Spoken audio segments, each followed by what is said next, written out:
En temps normal, ils sont en moyenne chaque jour entre 2000 et 4000 étudiants sur le campus de Troubiran. D'ordinaire, ce patio est un endroit très bouillonnant. Aujourd'hui sur place, seuls quelques enseignants et autres personnels administratifs circulaient en attendant la reprise des cours prévue pour septembre prochain.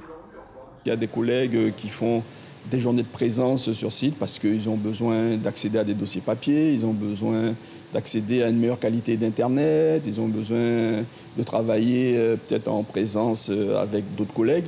Et depuis le 16 mars dernier, il a donc fallu s'organiser avec la mise en place sur le campus d'une plateforme numérique dédiée au contrôle continu. Tout le semestre est passé en contrôle continu. Je rappelle que le semestre a démarré depuis la fin du mois de janvier, donc il y avait déjà des notes accumulées. Donc là, des notes supplémentaires vont venir s'ajouter et vont constituer l'ensemble des notes avec une organisation en contrôle continu.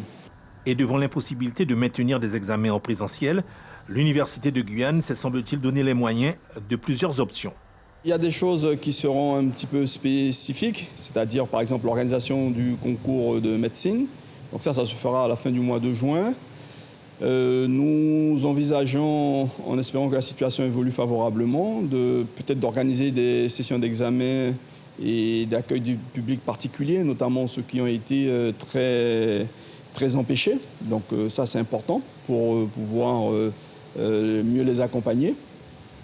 Mais globalement, oui, les examens, c'est à distance que ça se fera. Les examens de fin d'année sur le campus de Troubiran sont maintenus. Une ordonnance du gouvernement en date du 27 mars donne donc au président d'université plus de souplesse et de flexibilité quant au déroulement des épreuves orales et écrites.